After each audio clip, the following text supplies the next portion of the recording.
여러분 안녕하십니까, 에버랩스입니다. 자, 오늘은 또 새벽에 이렇게 일어나서 집에서 또 진행을 합니다. 자, 비규제 지역 요거 때문에 사람들이 이제 그럼 어떻게 되는 건데요? 라고 해서 물어보신 분들이 상당히 많습니다. 이게 과연 나에게 어떤 영향을 끼치는지 한번 여러분들과 같이 보도록 하겠습니다. 이 내용 좀 중요합니다.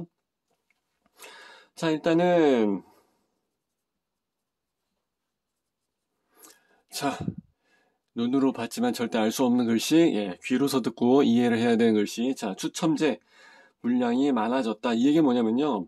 우리 보통 이제 8호제곱 이상이냐, 이하냐, 이걸 가지고 많이 따지는데, 8호제곱 언더로 해서 내려갔을 때 뭐 5984, 뭐 48, 뭐 여러 가지 제곱미터가 있는데, 자, 여기서는 거의 뭐 지역에 따라 달라지면 이제 가점 100% 해서 나가는 경우도 있었지만은, 이제는 그게 좀 바뀌었다고 합니다. 그래서 아마 가점이 40%의 비중을 차지하게 될 것 같고, 그리고 추첨, 절대 부적격이 나올 수 없는 추첨, 요게 60%를 차지한다고 합디다. 그렇게 되면 이제 추첨을 해서 나가게 되면 부적격이 없으니까 정말 좋네.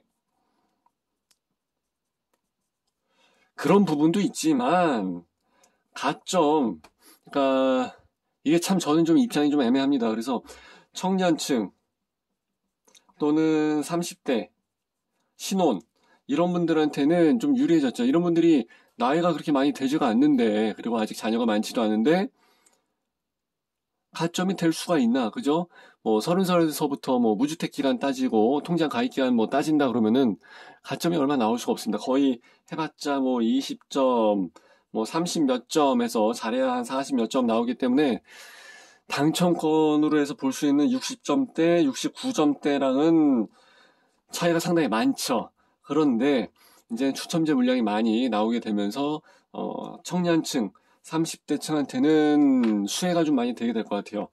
저는 중년이 됐는데 자녀도 없고 뭐 이래저래 뭐 아이고 참 아무것도 뭐 되는 게 없네, 그죠? 예. 하여튼 이런 부분이 아마 가점제 추첨제에서 많이 비중을 차지하게 될 것 같고요. 또 하나는 85제곱을 초과하는 물량들이 있어요. 근데 여기서 무조건 추첨으로 100%를 갑니다. 이 얘기 뭐냐면은 가점에 대해서는 전혀 필요가 없다는 얘기죠. 그러면은 기존에 8호제곱 이상으로 해서 추첨제를 노리던 사람이 누구냐면은 투자, 투기꾼, 투기 세력, 뭐 이런 세력들 또는 1주택 이런 분들은 거의 다 1주택 이상입니다. 1주택이신 분들.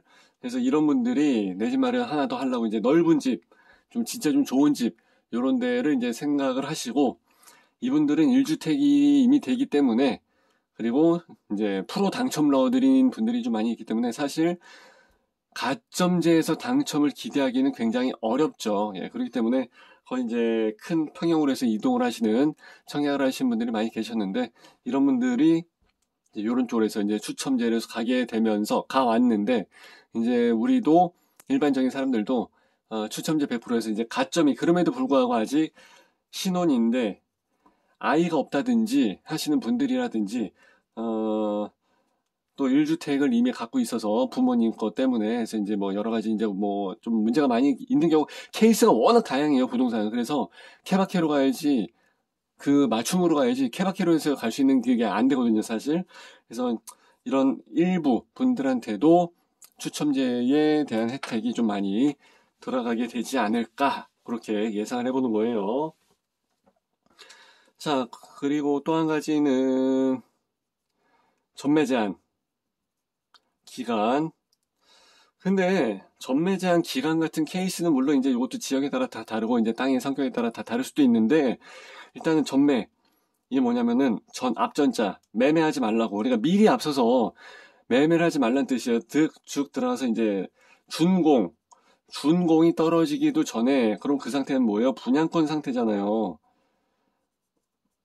분양권, 권리를 사고 팔고 할 수 있는 권리. 자, 분양권 상태가 실질적으로 집이 완성이 되지 않았고, 그러니까 완성된 집이 없는 상태인데, 이 상태에서도 사고 팔고 하는 시장이 있습니다. 분양권 거래를 많이 하고 그러는데 일반 사람들은 거기에 대해서 잘 몰라요.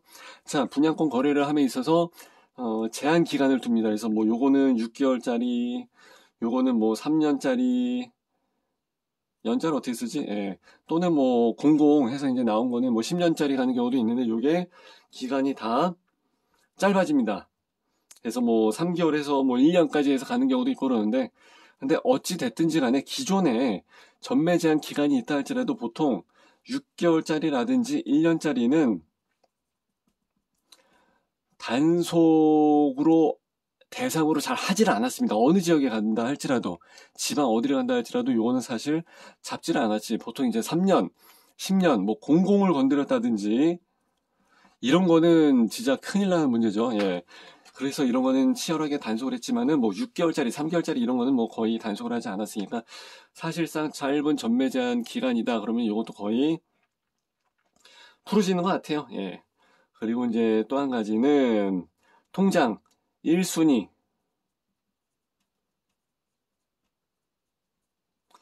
1순위 청약 조건으로 해갖고 이제 보통 해당 지역에서 당해 지역이죠. 2년. 그리고 이제 지역 시도구청장이 이제 시도에서 이제 조금 뭐 6개월 이상으로 합시다. 뭐 1년으로 합시다. 뭐 이렇게 해서 하는 경우도 있는데 하여튼 뭐 길게 되면 해당 지역에서 이제 2년까지 거주하는 거. 거주자 우선. 요렇게 해서 진행을 했었거든요. 그래서 이제 통장을 가지고 있으면서 해당 지역에서 2년 동안 거주를 했어야 됩니다. 이제 요거는 무조건 등본상으로, 예. 실제 내가 여기서 자취하고 있는 거랑 상관이 없어요. 그래서 1순위를 해서 기간을 이렇게 해서 줬던 거를 이제는 6개월이나 1년 정도로 해서 이 정도만 있어도, 예, 당해 지역 우선으로 해가지고 청약을 1순위로 할 수 있게 됩니다. 청약에서 사실 2순위는 아무런 의미가 없으니까. 그렇게 되면은 예전에 주소지를 옮겨놨던 사람들은 아직 기간이 안 됐었는데 이렇게 해서 청약 조건이 좀 바뀌었다 그러면 상당히 좋아지죠. 완전 대박이죠. 자, 그리고 또 한 가지는 세대원. 세대원도 청약 가능. 이거는 옛날에는 세대원도 청약이 가능하게끔 했었다가 부동산에 경기가 막 올라가고 너무 막 과열돼. 그러면은 앞으로 세대원은 하지 마. 세대주만 청약 가능해. 요렇게 해서 이제 줄여버린 거예요. 그러면 만일에 4인 가족이다.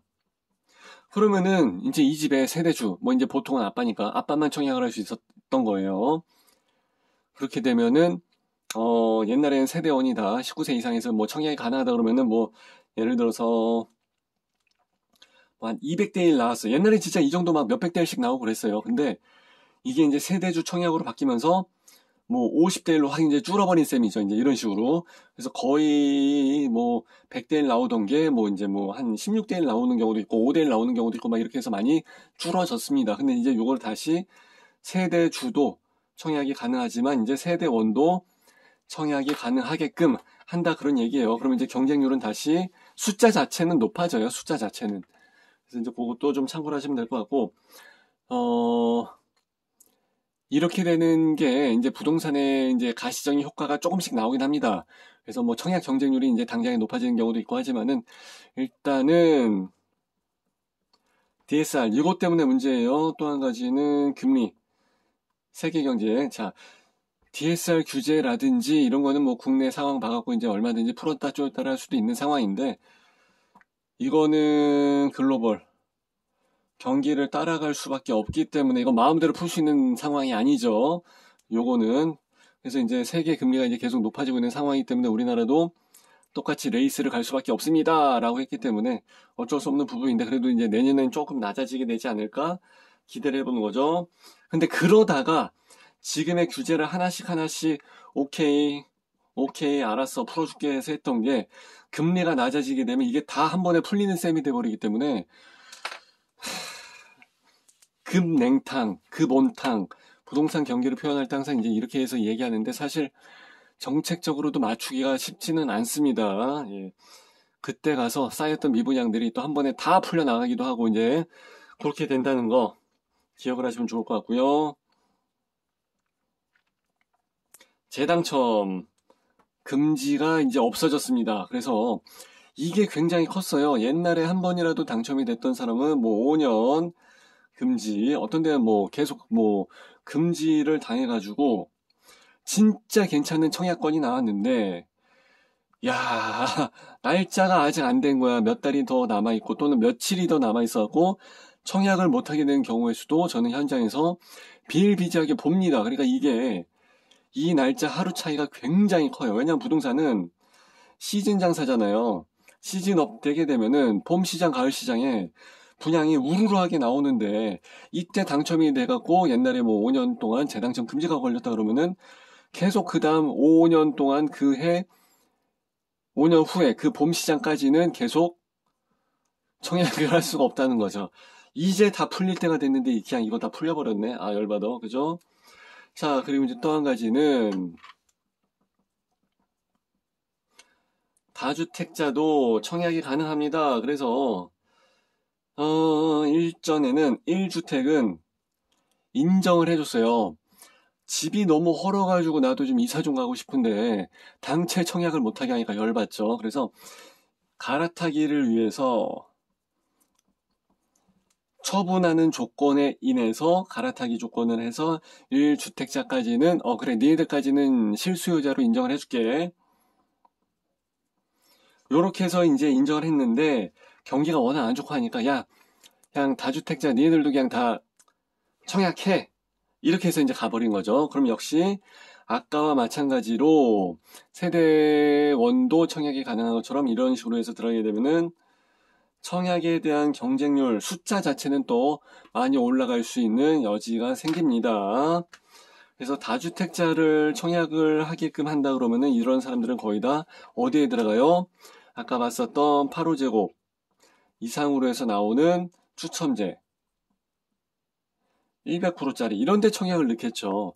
예를 들어서 뭐 펜트하우스, 뭐 테라스, 뭐 이런 데가 있으니까 아니면 조망이 빵빵 터져 나오는데 이런 사람들은 청약을 넣을 때 되면은 좋고 아니면 말고 이런 식으로 해서 가버리기 때문에 예, 청약에 대한 그 실수요자, 가점자에 대한 청약과 추첨자에 대한 청약 그 중에서도 1주택자, 다주택자의 청약에 대한 전략이 다 다를 수밖에 없죠. 자, 그리고 이제 주담대 주택을 담보로 해서 대출을 해주는 건데 요거는 70%에서까지 가준다. 이제 뭐 금액에 따라서 어디 뭐 여러 가지 내용이 좀 세부적으로 나와 있는 게 있겠습니다만은 어쨌든 이거는 우리가 그렇게 신경 쓸 바는 아닙니다. 이거는 우리의 불가항력적인 부분으로 주택을 담보로 해서 알아서 그냥 70%까지 다 대출을 해준다 하는 내용이니까 나중에 중도금대출이랑 이런 거 다 진행을 하고 기간이 다 됐어요. 이제 잔금입니다. 잔금이 이제 보통 30%나 뭐 그 이상 그 이하로 해서 내려가는 경우가 있는데 요때 잔금 30%를 이제 다 완납을 하는 걸로 진행을 하면서 중도금 대출을 받았던 거랑 다 합해갖고 어떻게 합니까? 한 번 더 뭐 일종의 꺾기라고 해서 보기는 예 뭐 볼 수 있는 가능성도 있고 이렇게 해서 보기도 좀 은행권에서 억울하다 이렇게 이야기할 수도 있겠습니다만 이때 요 두 가지를 다 한 번에 뭉뚱그려서 이제 주택이 다 완성이 됐으니까 그 집을 담보로 해서 주담대, 주택담보대출을 70%까지 대출을 해주겠다. 이런 내용이죠. 예. 근데 이 금융권에서는 어차피 7, 80%가 아니라 90%가 아니라 99%, 98%까지 대출이 되는데도 봤죠. 예, 이제 뭐 좀 급하게 땡기는데 이런 경우도 있으니까. 근데 그런 데는 한번 잘못 걸리면은 안 좋죠. 이게 계획대로 잘 안 됩니다. 금세 상환할 계획이었는데 잘 안 돼요. 저도 이제 그런 고금리, 중금리를 써봐서 아는데 계획상으로는 1년 이내 상환을 할 계획이었지만 아직도 끌고 가고 있죠. 예. 하여튼 이렇게까지 해준다 하면은 아주 저렴한 건 아니지만 이 금융권에 비해서는 상대적으로 저렴한 금리로 해가지고 좀 더 안정적인 대출을 받을 수 있지 않을까. 서류는 오히려 이 금융권보다 더럽게 깐깐합니다. 왔다 갔다를 몇 번을 했는지 몰라, 그죠? 자, 중도금대출 의무, 세대당 2건이 가능. 그래서 옛날에, 이것도 일단 써놓고 갈게요. 중대. 2건. 그래서 하나는 아빠가 당첨이 되고 대출을 받고, 또 하나는 이번에는 엄마가 대출을 받고, 예, 이렇게 해서 가는 경우가 있었어요. 이렇게 되면 세대당 2건이죠. 분리세대 안 했으니까 한 세대 2건. 근데 니네 요즘 가계부채가 너무 많아지고 하니까 가계부채 때문에 가계부채 증가로 인해서 이게 사실 굉장히 부담스러운 부분이에요. 이게 경기가 자빠지는 하나의 뇌관이 될 수가 있기 때문에 가계부채가 많기 때문에 한 세대당 한 건만 했었는데 지금 경기가 부동산 경기가 하도 안 좋고 하다 보니까 가계부채에 대한 그 위험을 무릅쓰고 가계부채에 대한 위험률은 증가를 하겠지만은 세대당 한 건으로 했던 거를 이제 두 건으로 해서 바꾸겠다는 얘기죠. 요거는 이렇게까지 할 필요가 있었나? 저는 이런 조금 의문감이 들기는 합니다만은 뭐 정치권에 있는 고위직에서 뭐 그렇게 하시겠다니까. 자, 그리고 이제 전입.